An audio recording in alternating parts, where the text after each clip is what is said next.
कांग्रेस प्रदेश अध्यक्ष दीपक बैज ने लोकसभा चुनाव में कांग्रेस के मुद्दे को लेकर कहा कि हमने भगवान राम के नाम पर कभी वोट नहीं मांगा और न मांगेंगे। देश की अर्थव्यवस्था हमारा प्रमुख मुद्दा रहेगा। हमारा मुद्दा देश के विकास और प्रगति का रहेगा। वहीं बीजेपी सांसदों की लोकसभा परफॉर्मेंस पर दीपक बैज ने तंज कसते हुए कहा कि बीजेपी के पास तो 9 सीट है, हमारे पास केवल 2 सीट हमारे पास है, लेकिन लोकसभा में क्षेत्र और प्रदेश के मुद्दे लगातार हम लोग उठाते हैं। वहीं उन्होंने प्राण प्रतिष्ठा को लेकर कहा कि कोई मंदिर जाता है तो किसी को पूछ कर नहीं जाता है, जिनका जब समय होगा तब जाएंगे। जरूरी नहीं कि बीजेपी का तय किया गया 22 तारीख को ही कोई मंदिर जाए। 22 तारीख को कांग्रेस पार्टी ने तय किया है कि हमारे पूरे जिला मुख्यालयों में हनुमान चालीसा का पाठ पढ़ा जाएगा। और दूसरी चीज़ कि हमारे पुराने राजीव भवन, कांग्रेस भवन रायपुर में भी हनुमान मंदिर है, वहाँ पे भी हनुमान चालीसा और सुंदरकांड का पाठ पढ़ाया जाएगा।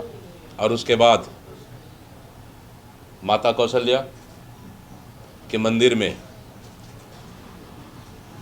हमारे दोनों शहर और ग्रामीण कांग्रेस के द्वारा वहाँ पे सुंदरकांड का पाठ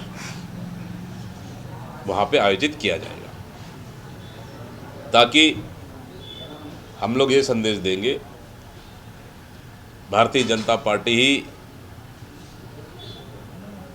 किसी को सर्टिफिकेट बांटने के लिए भारतीय जनता पार्टी की आवश्यकता नहीं है। आस्था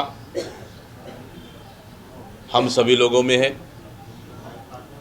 आस्था दिल में है। भगवान राम के लिए, भगवान के लिए आस्था हमारे दिल में है।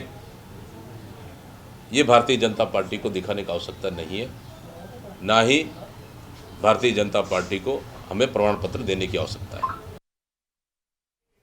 छत्तीसगढ़ के सीएम विष्णुदेव साय की शुक्रवार को गृह विभाग की समीक्षा बैठक ली। बैठक के बाद गृह मंत्री विजय शर्मा ने रामलला की प्राण प्रतिष्ठा समेत केंद्रीय गृह मंत्री अमित शाह के दौरे समेत कई मुद्दे पर बातचीत की और कांग्रेस पर तंज कसते हुए कहा कि सद्बुद्धि जब आए तब अच्छा होता है। दरअसल कांग्रेस के शीर्ष नेताओं के रामलला की प्राण प्रतिष्ठा में न जाने की घोषणा के बाद छत्तीसगढ़ कांग्रेस ने चंदखुरी में सुंदर पाठ का ऐलान किया था, जिसके बाद गृह मंत्री विजय शर्मा का यह बयान निकलकर सामने आया और कहा कि सद्बुद्धि जब आए तब अच्छा है। भारत में 150 साल पुराने कानूनों के माध्यम से वो कानून जो ब्रिटिश संसद में पास हुए थे, उसी से पूरा भारत के प्रक्रियाएं गवर्न हो रही थी।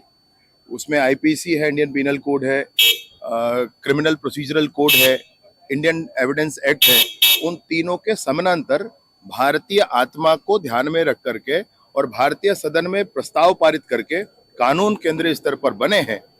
वो कानून लोकसभा राज्यसभा में पारित होने के बाद राष्ट्रपति जी का हस्ताक्षर भी उसमें हो चुका है।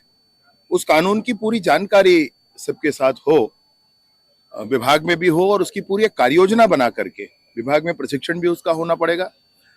उसके संदर्भित इतने आधुनिक तरीकों को रख करके उन कानूनों को बनाया गया है कि बहुत सारे संसाधन, बहुत सारी प्रक्रियाओं को ठीक करने के लिए बहुत सारा काम करने की आवश्यकता होगी। उन पूरी कार्य योजना को बना करके विभाग ने आज माननीय मुख्यमंत्री के समक्ष उसको रखा है। माननीय मुख्यमंत्री जी ने देख करके ये कहा है, आश्वस्त किया है पूरे विभाग को, आप पूरी ताकत से कोशिश करें, किसी बात की कमी नहीं होगी।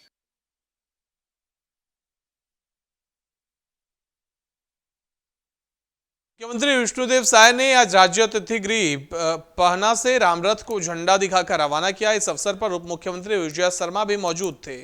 मुख्यमंत्री साय और उप मुख्यमंत्री शर्मा ने चिट्ठी में मनोकामना के रूप में जय श्री राम लिखकर रथ के जरिए अयोध्या श्री रामलला के पास भेजा और प्रदेशवासियों के खुशहाल और सुखमय जीवन की कामना की है।